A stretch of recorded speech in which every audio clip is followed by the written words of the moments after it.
Welcome to a 5 series special release on issues in the lighting industry with Get a Grip on Lighting. On today's show, we have Kate Hickcox of Pacific Northwest National Laboratory, that's PNNL, and Aaron Smith of FineLight. And we are going to be talking about sustainability in lighting. All of a sudden, out of nowhere, comes sustainability all the time. We hear it all the time now. And I think it's a very important topic, and we're going to discuss it with these two in depth. Kate Hickcox is, like I said, with PNNL. She's been on Restoring Darkness before, and Aaron Smith is with FineLight. Greg, can you tell us a little bit before we start about our sponsor, Cooper Lighting Solutions? That's cooperlighting.com, COOPERLIGHTING.com. Yeah, to relate to the topic we're talking today, sustainability, they've introduced a new way to manufacture lighting products using 3D printing technology. It's their Shaper Print-Deluxe, which allows for bespoke, distinctive designs that meet the aesthetics and performance needs of a designer's vision. And it's available in a numerous shapes, sizes, colors, textures. The Shaper Print-Deluxe custom shades are manufactured quickly. They reduce the carbon footprint, and they can be recycled at the end of life, which is an important topic we're going to discuss more today. So visit cooperlighting.com to learn more.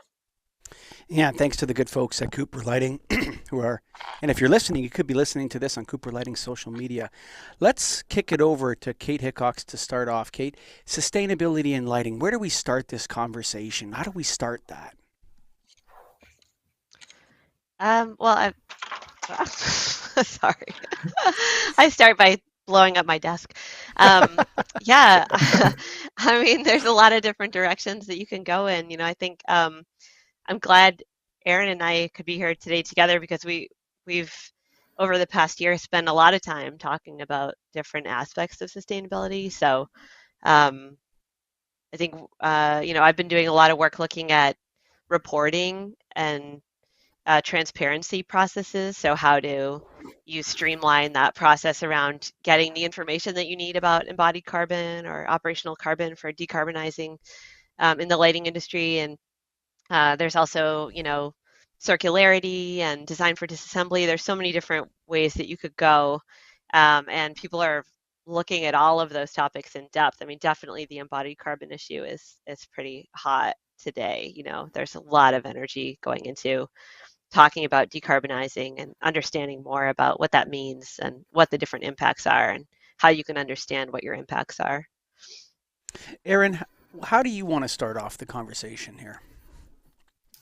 Yeah, I think it's important to understand kind of the three, major aspects that people are looking at when it comes to sustainability. The first one is wellness of products. So,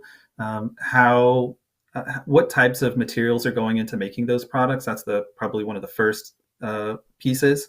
The next one is the environmental health. So, looking at, when you're producing a product, how much energy is going into the production of that product, both on the, say, the embodied carbon side, so all that manufacturing that goes into it, and then on the operation side, so how efficient are you able to make those fixtures, and then how long can you keep those fixtures in the built environment and making sure that their useful life is pretty much as long as possible. And then the third aspect is just equity. How are you as a company, making sure that the people who make your products are being taken care of, and that you're, providing the best opportunity within your company for people. So I'd say those are kind of the three kind of most important pieces to the puzzle there. It's a great way to start, I think. Yeah, so one thing that sticks out to me too is just the word sustainability altogether. I don't know that it's ever really clear on what people mean by it, and here I had to look it up just to read it out. It consists of fulfilling the needs of current generations without compromising the needs of future generations, while ensuring a balance between economic growth, environmental care, and social well-being. So a lot of what you said, but I think what's happened in the lighting industry is companies say sustainability, they mean energy savings. Like we always know it's going to save energy and it's going to last longer and all that stuff. So it's sustainable.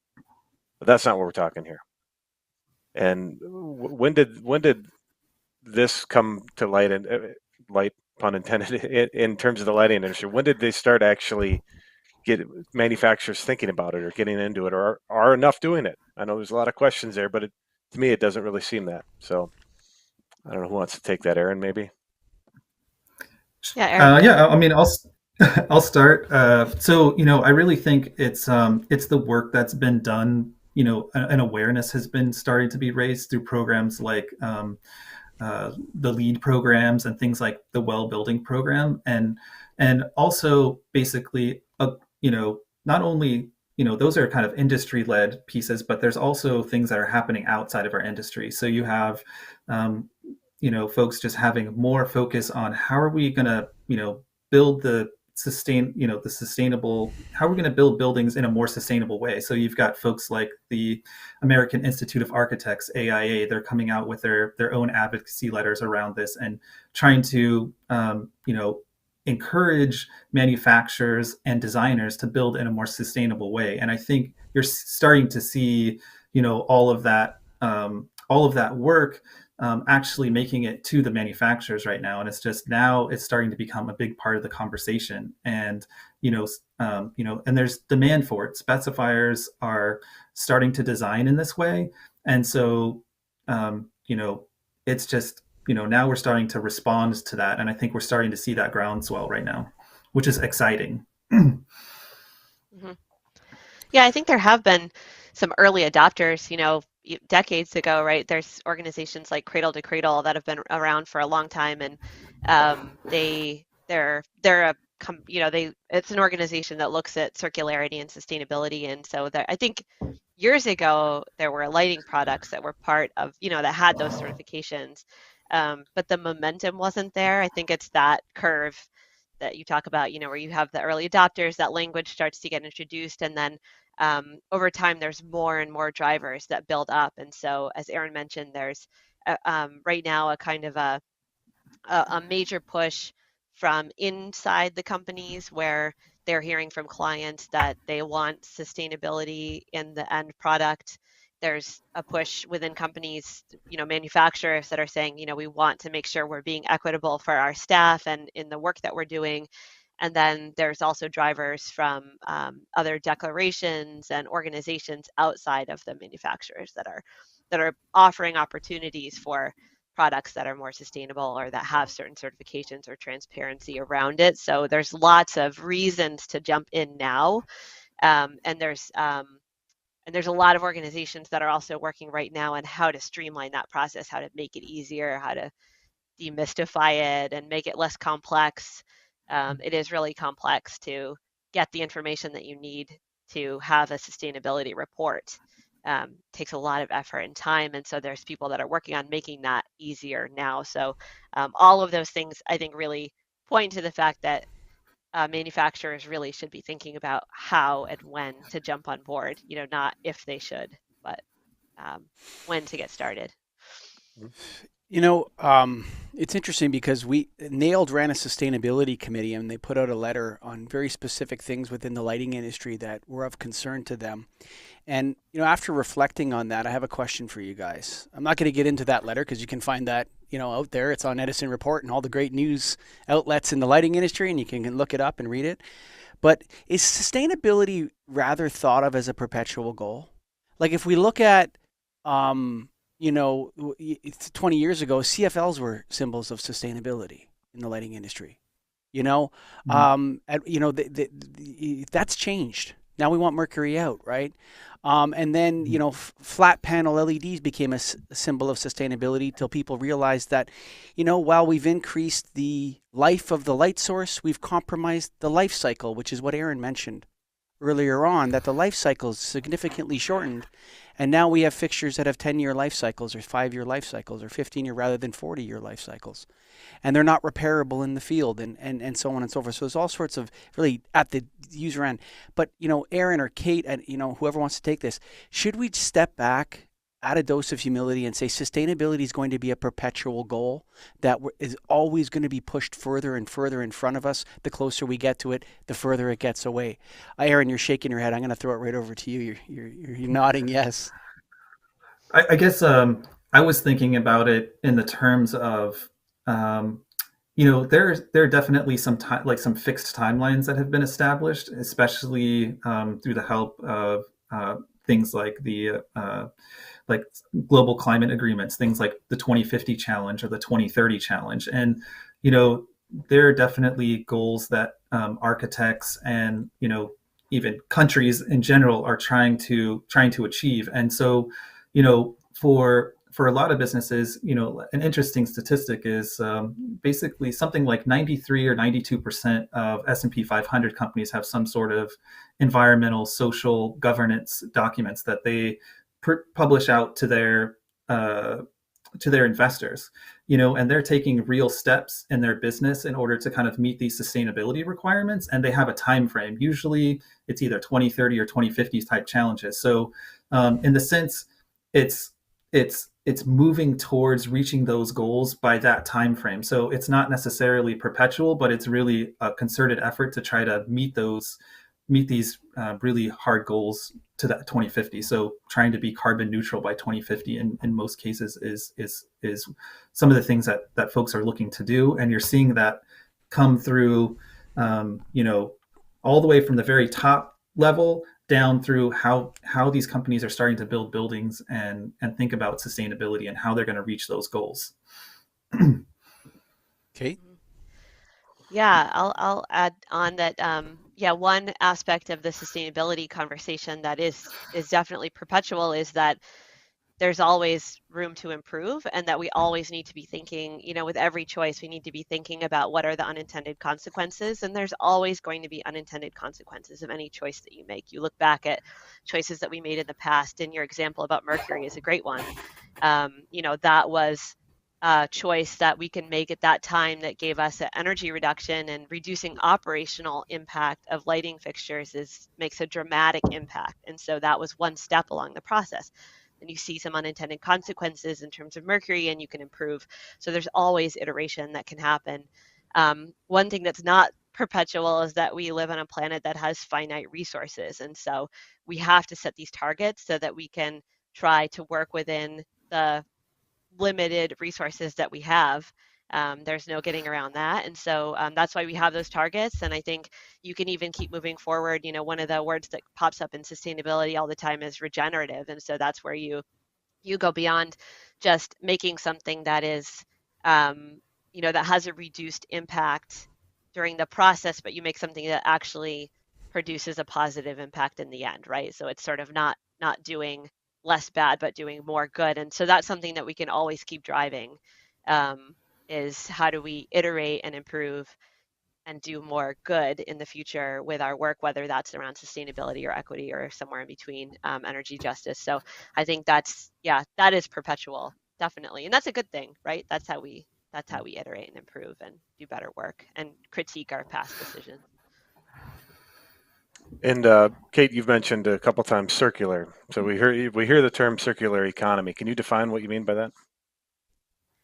Yeah, and in lighting and in products, you could think about that as just that the whole process doesn't end at the end of life. So you can create a linear line, a visual of a process where you extract materials from the earth, you design the product, you manufacture and create it, it goes out to the field and it's used, it has a usable lifetime. At the end of the usable lifetime, you have the end of life, and then it is disposed of or destroyed or recycled, something like that. So oftentimes people think of recycling as the goal for sustainability, but in a way that's one off-road at the end of an end of life process, and it's actually not that circular. I think the most circular thing you can do is to then reuse the product and put it right back into the system so that you're not extracting more materials.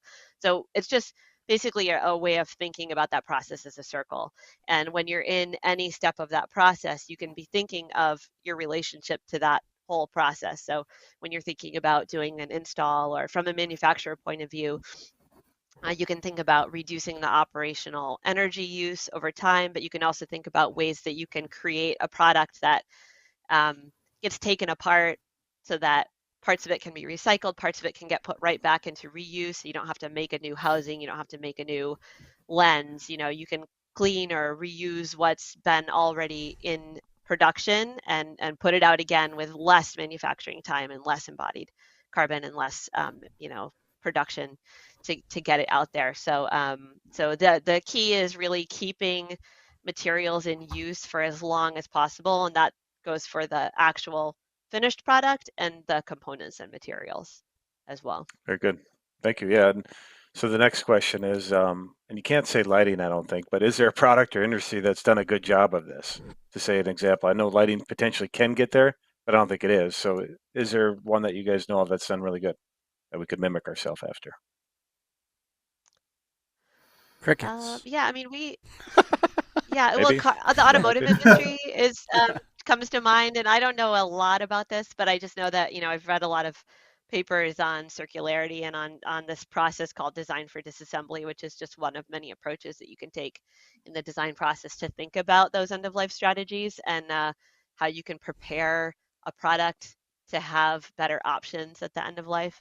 And the automotive industry is often referenced in those papers. So someone might go and look into that. I don't have any really specific examples, but I'll throw it over to Aaron. Maybe you know something. Yeah. Well, I think that there's also things like, there's industries that are taking steps to be more circular. So we're starting to see things like from the cell phone industry where they're starting to provide repair kits and make things more easily repairable so that you can extend the life of those materials. Even take back programs where they can take back those types of products and then reintroduce them into the market to, maybe at a lower cost, but also, maybe with even some upgrades to it so that it's applicable for the next person who buys the phone. So we're starting to see definitely more examples of that. And I think, this is, a great area of innovation that, we really need to start thinking about is how do we not only, look at it from the product side, but also, from holistically from a, new business model side. So some of these things, like you guys are saying, are just being kind of conceived in the lighting industry. And, that's kind of the really exciting part. Who's a lot of upside. Yeah. Does anyone know how to do this? So is there like a person out there that, or a group of people? I mean, PNNL would be a place that, the lighting industry would turn to for this kind of research. Is it really, at this point, are we really just, saying, okay, incremental progress forward, these things are damaging, this stuff is good, but we really don't know what you're talking. You said 2050 and other kinds of goals. That seems pretty intimidating to me when we don't even have standardization of form factors in LED light fixtures. I remember just looking at the NILD's letter, standardized components before they go to market. Good idea, right? If you want to make them repairable in the future, remove IP from stupid things like mechanical form factors so other people can make that fixture, that component in that form factor, it can be replaced.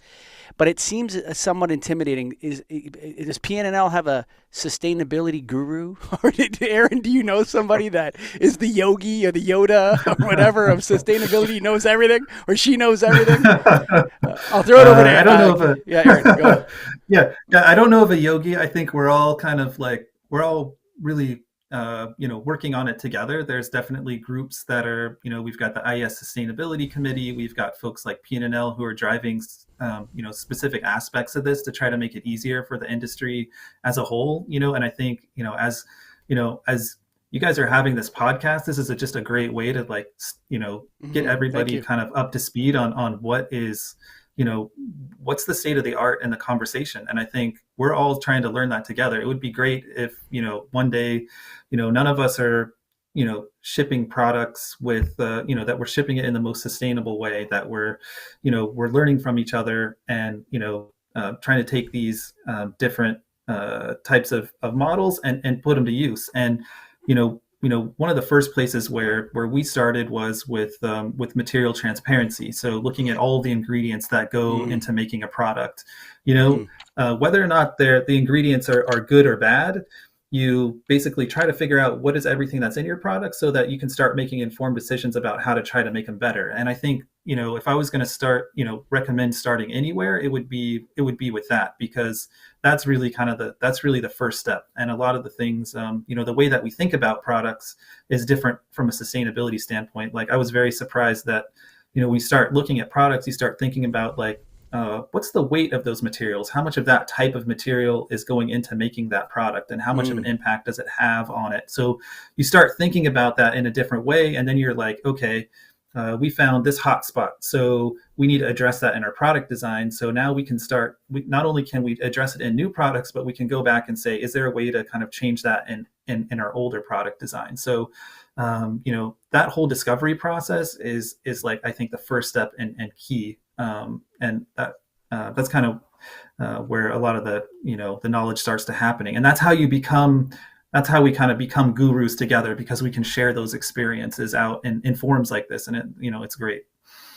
I think that's 1B, not 1A. And I got an idea. I'm going to throw it at you again from the Nailed Sustainability. What they're saying, what the Nailed Sustainability Committee had come up with, is that useful, transparent labeling. Like, is this fixture field serviceable or not?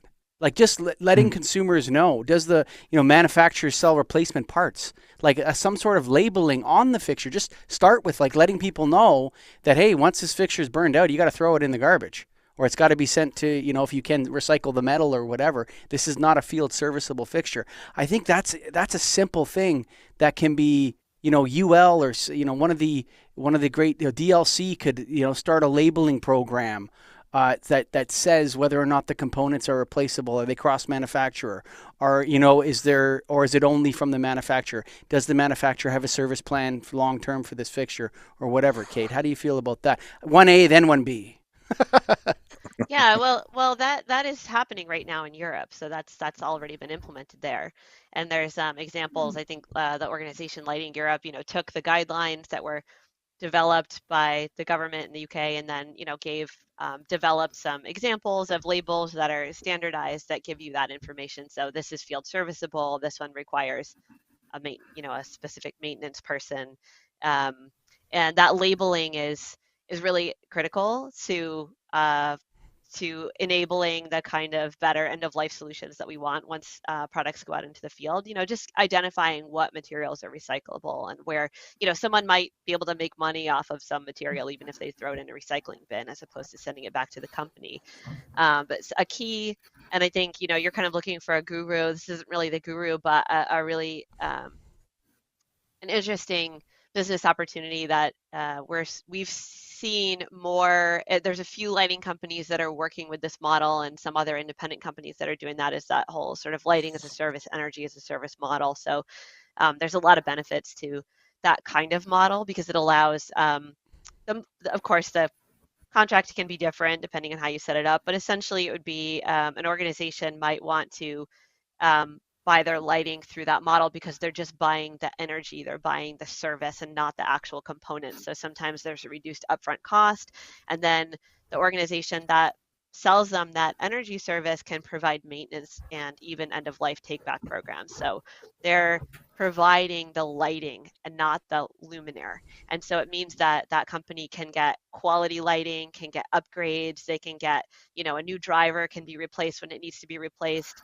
And that organization can then take back the luminaire and then put it right back into manufacturing. And so they save energy and time and money, and the company that is buying the lighting can save energy and time and money. And those types of businesses do exist in the US. It's just not as big of a market. But that's really something to look into, because it really supports. So Lux as a service, or lumens as a service, lighting as a service. It's often I'm heavily involved in lamp recycling, light bulb waste, mercury light recycling, and I happen to know a lot about that unique little shriveled part of the market, right? Of the larger end of life batteries, lamps, smoke detectors. I know a lot about that, and I'll tell you something. What I've observed with nobody wants garbage. Like it's when you say, like, oh, lighting as a service or whatever, you still end up with garbage, and there's no way around it. And I've often said to players like the Ontario Recycling Council, they've changed their name recently, and I spoke to some people at the Ministry of Environment in Ontario, and I said, extended producer responsibility or involving those who sell lights can only get you so far. And we see that in Europe, right? Where they got to 50% or 60% take back on batteries and lamps with EPR. But at some point, the end users, the people that are using these products and benefiting from the light or benefiting from the battery or benefiting from the phone, have to have some kind of stake in the game. They have to be involved because they're the ones that have the garbage. Like at the end of the day, I know nobody wants to call it garbage, but people would call my old BlackBerry garbage. I still use it, so I must be super sustainability, man. It's 10 years old now, but there's a garbage issue, and everybody kind of turns away from it. But at the end of the day, there's piles of garbage, and the industry is headed towards a massive pile, lighting industry, a massive pile of electronic LED garbage in the next 5 to 10 years. Massive. It's all going to have to be replaced. There's no replaceable components. We don't even know how to fix them. It's not worth fixing them. It's not even worth trying. So how do we deal with garbage better? My proposal always, and I get laughed out of the room every time, is say, let's make a deposit system. Let's make a deposit system. I mean, people drive around my town at night picking beer cans out of people's recycling, not the Coke cans, only the beer cans, because the beer cans get them 5 cents. But the Coke cans don't. It's exactly the same can. It's made of the same material, but they drive around at night. And I look at that and I say, why can't we have some kind of deposit system on fluorescents? Now fluorescents are largely going to be gone soon on their own, but on LED light fixtures where if it goes back to a place where somebody knows how to recycle it, somebody gets some cash. Like, let's pay it. I mean, if you can't get it done by, goodwill, pay. Let's pay to get it done. How come that's I never hear anyone talking about that. Is it possible? Is it feasible? Am I crazy? Let's go to Aaron first and then over to Kate. Yeah. I don't think it's a crazy idea. And I agree with you. I think the garbage is definitely an issue. We don't necessarily talk about it as much. I know, and other industries are doing it. So, I mean, this is a personal example. So, I'm getting my driveway redone, and the cement is going to be taken out of the driveway, and they take that cement back. They don't send it to a landfill. They send it back for recycling, and they do get a little bit amount of money and apply it back to the project. To the people who are doing it on the project. And I know that there are also other examples of electrical contractors that whenever they do a job and they're dismantling the job, that they separate all the materials out. So they're separating the copper, the aluminum, the steel into different bins, and then that the cost of that recycling that they get also can be put back into the project and help reduce the cost of the project, at the end of life. So I definitely think that there are mechanisms. I'm not sure like every contractor is necessarily aware of that, but talking about how we can leverage a new process to make sure that those materials get recycled. I mean, I think it's a good idea. Not only that, but how can we use these recycled materials or these materials that come out of buildings directly back into the fixture? So can we build our fixtures that have more recycled content, like the aluminum has? Instead of being virgin aluminum, maybe it has 75% recycled content, steel that has above 50% recycled content. These are kind of the state-of-the-art things that we're starting to look into.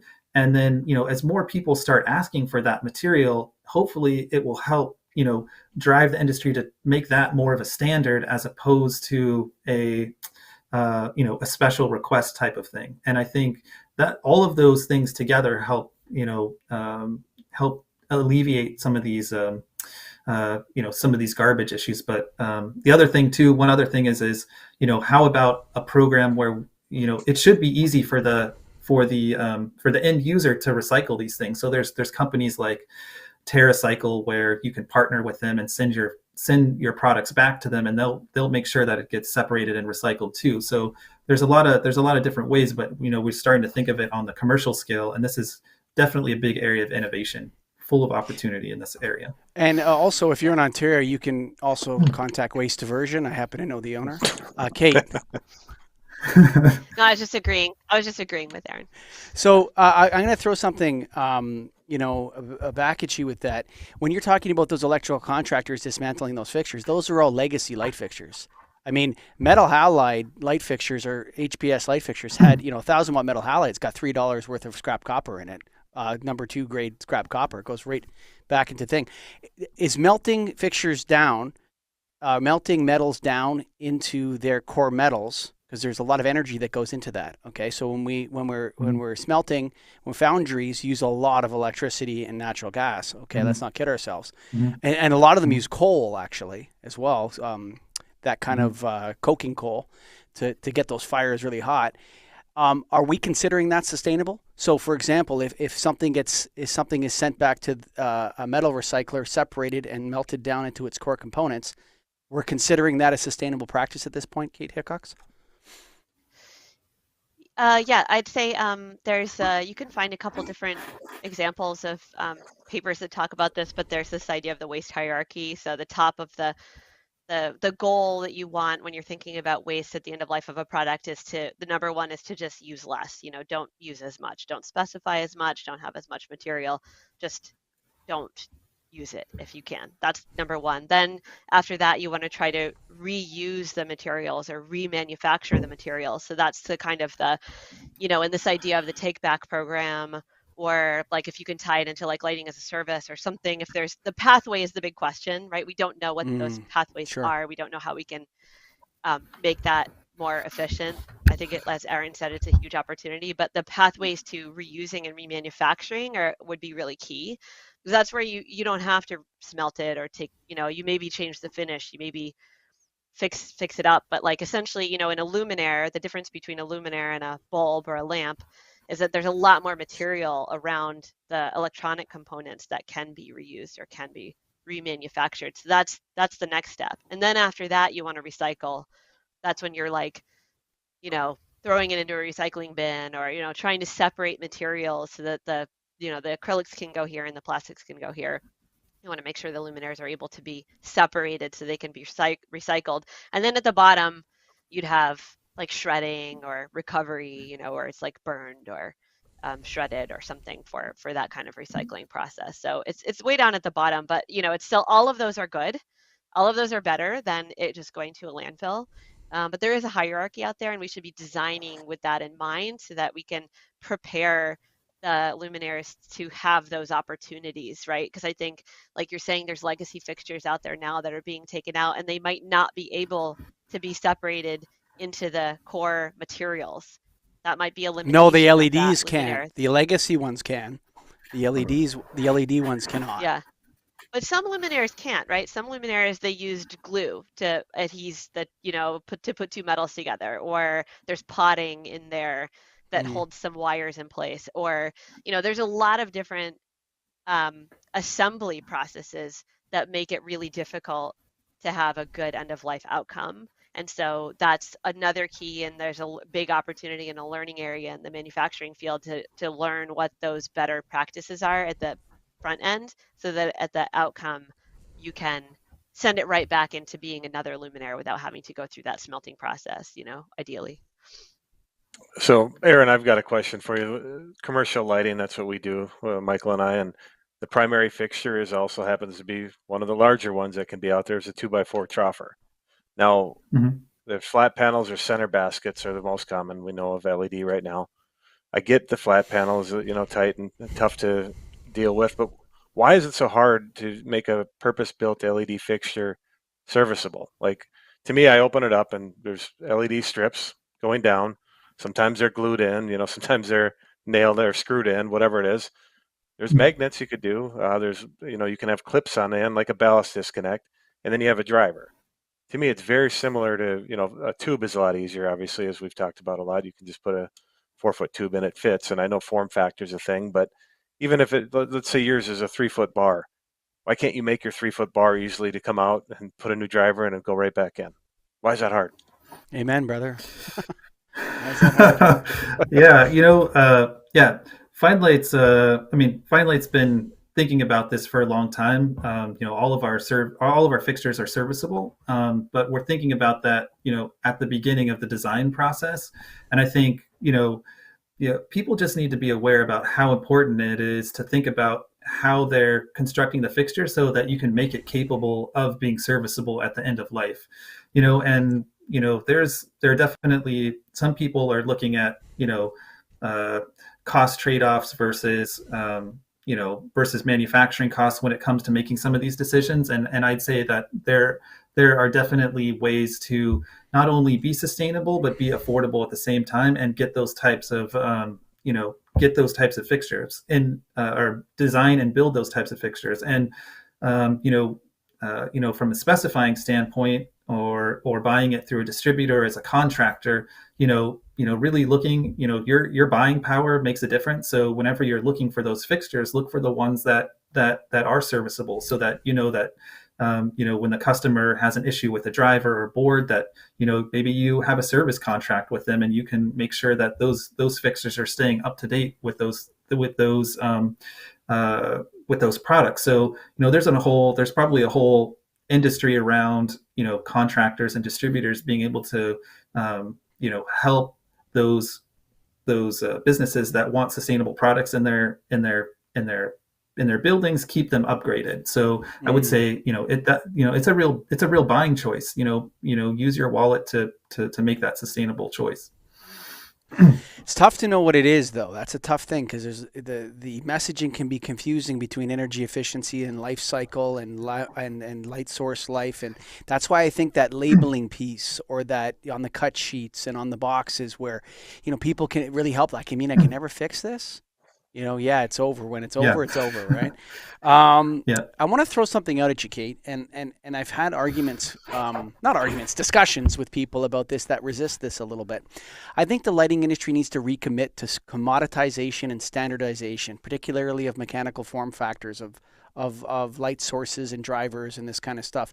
And it's something the lighting industry almost invented. Like, if we go back to 100 years ago, they all agreed on the screw-in socket and the shape of the bulb, and then they went, crazy selling these light bulbs, and they even agreed to shorten the life of them. You know what I'm saying? Like, if we go back and we look at the history of the industry, we can see that standardization and commoditization was key. Standardization is key from the sustainability piece, but I think you've opened my eyes here, Kate, with the equity play. Commoditization gives access to everyone of scientific innovations. And so I know Fine Light probably doesn't want to hear we're going to make you a commodity, Fine Light, but there's something to commoditization. If everyone had to reinvent the 10-foot piece of EMT conduit, half-inch conduit, you'd never get a building built. It would take forever if you were constantly reinventing this stuff. Is commoditization really part of the equity play in standardization, where we allow all people to have access to circadian friendly lighting, for example, because it's cheap and affordable and available and serviceable and repairable and everything else? Am I right? Is a commoditization part of that a little bit? I've been thinking a lot about standardization in terms of access to information, and I think I could see. I think that there's a real key to standardizing certain aspects of how luminaires are built and put together in order to support that maintenance over time piece.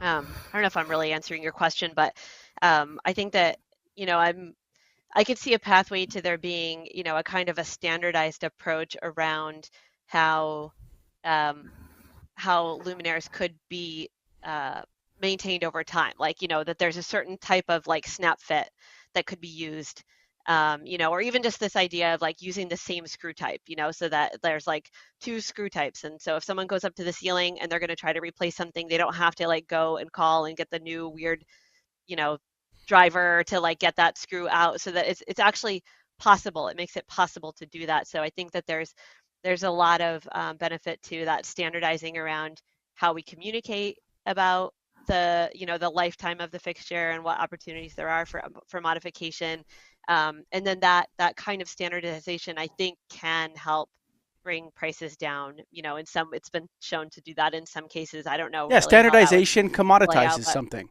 Standardization, what the goal of standardization is to turn something into a commodity. And when we turn something into a commodity, what we mean is we make it very widely available and cheap for everyone, right? And that gives people access to, easy access for low-income people to have the same quality of light as rich people have. I mean, that's what you're talking about with the equity piece is that, and essentially if we're going to create electric light for people, we want everyone to have access to, not 100%, but, 95% of all the great innovations, Aaron, should be available to everybody at a low price and in everyone's house. That's what we want, right? Am I wrong? Am I right? I don't know. Aaron, No, I'll give you a shot. Yeah. No, I'd like, I see what you're saying, and I definitely, I don't disagree. I think, we want to be able to provide those sustainable innovations at, an affordable price for everybody. And, right now we're not necessarily, there's a lot of innovation that still needs to be done in order to get us there. So like you were saying, standardizing the label so that we can show the servicing, that's a great way to commoditize maintenance, and making it easy for people to understand whether, making it easy to have them have an informed decision so they know that they're getting that sustainable product in their house. We see, there's a lot of aspects of commercial lighting that require special attention to kind of the details of things. And in some cases, you want to make sure that if you have some of these complex projects and you're putting in lighting in those projects, you want to work with a trusted partner who are meeting those sustainability aspects that are important for your design. And I think that's where we can leverage that commoditization. And if we're doing it as an industry, you would start to see more materials that are made of recycled content, less waste going to the landfills, more ways to give access to people to recycle those products at end of life, and just basically upping our game and lowering our carbon footprint when it comes to providing healthy and high quality lighting in all the spaces that we live, not only in our homes, but also, in the places that, that we live and work, not only inside, but outside as well. So that's how I think about the commoditization side of it. I'm going to add just a little piece to that for everyone, right? For everyone, for everyone. Example. Yes, absolutely. Yes. Yep. No doubt. So I've got kind of my last question. It's great where we're striving to get to and doing all this, but we are where we are right now. All right. So we have purpose-built LED fixtures we have to get rid of. We have flat panels we have to get rid of. What do we do with those right now as a lighting distributor? A customer says replace 50 flat panels and get rid of the other 50. What should I do with those 50? Throw them away? What do we do with them? There might not be an answer. They're garbage. Yeah. It's garbage. Nobody wants to deal with garbage. That's the problem, Greg. It's garbage. So what do you do? It's tough. Do you recycle it? Do you throw it away? Yeah. I think you try to recycle it. If those fixtures can be disassembled into their constituent parts, then try to recycle as much of it as possible, especially the ability to, and this is the challenge, is some fixtures are not made to be disassembled today, and it's trying to move more of the market over to that, disassembly process. So the first thing is that if you're taking out fixtures that aren't recyclable, don't put in fixtures that also are not recyclable. Like, make that decision up front to put those serviceable fixtures back in. That would be like the first step. Like, try to change the process. Try to change your way of designing and specifying going forward. But try to do the due diligence that you can to recycle those. Some folks may require a specialized recycle facilities, but people who recycle computers, we put all of our electronic e-waste we send it to a very specific recycler so that they can recycle those things, whether it's drivers or LED boards. They can handle that type of recycling. So attempt to look for those specialized recyclers that can handle that type of product, because it's electronic waste at that point.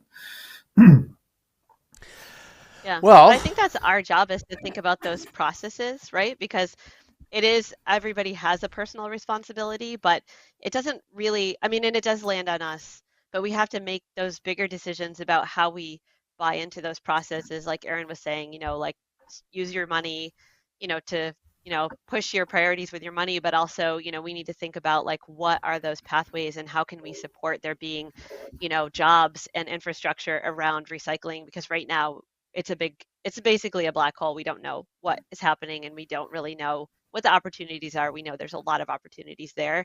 And once those pathways are in place, it's easier, right? Right now, it falls on you to take those 50 fixtures and figure out what to do with it. And that's not the most efficient way to do it. So we're thinking about and what then those pathways are. as an industry, I think we can innovate by thinking about like what are those recyclers nationwide that are going to take back those flat panels. Some of the industry groups could help develop a list that just helps facilitate that recycling process. This is the state of the art where we're at today. These recyclers do these types of things. Think about diverting that material to those particular recyclers. Those are kind of big ideas that we can all work together on. So I'm going to quote from the letter again because I think they nailed sustainability committee. This is wisdom from the front lines from guys like Greg and I, but not us, but the lighting distributors were on this committee. The committee noted that all legacy light fixture materials, including mercury-containing light sources and polychlorinated biphenyl PCB ballasts, have end-of-life destinations where contaminants are captured and the materials are recycled. Our committee is not aware of any facility that accepts end-of-life LED light fixtures or promotes that they recycle the components or capture the hazardous wastes. So the lighting industry is, if these facilities exist, has done a very poor job in letting people know where they are and who they are, and or they don't exist. And I would say it's probably the latter, that they don't exist and the fixtures are constructed in a manner which makes it impossible to recycle the fixtures. And that's my experience as owner of Waste Diversion. What's interesting is I do believe, and I'll give you guys, right after this, I'll give you guys a chance to give your final thoughts, but one of the things we recycle is ceramics, toilets, sinks, tiles, this sorts of thing at Waste Diversion. And we'll do toilet programs. So a company, a building, always city, always municipal, will be changing all the toilets in a building, and they'll pay the $75 a toilet to do the recycling. So toilets are very expensive to recycle, almost the price of a new toilet. Whereas lamps, it's less than 3% of the entire project to recycle those 50 fat panels properly as best as you can, Greg. It'd be less than 3%, 4% of the entire project cost. It would cost something, but it would be very minimal. But you know what? We advertise for toilet recycling, and you wouldn't believe how many people call us. And they say, I'm renovating my bathroom and I want to recycle my toilet. We say, look, it's $165 for a one-off, and for pickup, it's another $100, and the toilet has to be dry. It can't have any water in it, and so on and so forth. You wouldn't believe how many people pay that, actually. You wouldn't believe it. How many people bring their sinks and toilets and we put them in the box. Yeah, and wonderful. You wouldn't believe it, actually. Yay. And what has to happen is the plastic comes out, the plastic gets recycled, and then, like you were talking about concrete, porcelain and ceramic is an excellent adder to concrete, and so it becomes a sidewalk somewhere. Aaron, any final thoughts for the listeners, and then we'll go to Kate. Yeah, I like to say, start small, think big, get going. You can start in several different aspects here, but get involved in the sustainability journey. Help support the process. Feel free to reach out and ask questions. I just think the best thing is the time to get started is now, and we're here to help educate everybody. Kate. Yeah, agreed. I think there's a lot of information out there, and just in this process, we've been talking to a lot of people about different aspects of sustainability, and have heard, a variety of responses from people that are really involved in the middle of it. And there's, certain like roadblocks or challenges, or there's people that haven't started and it seems really daunting to start thinking about how to collect that data.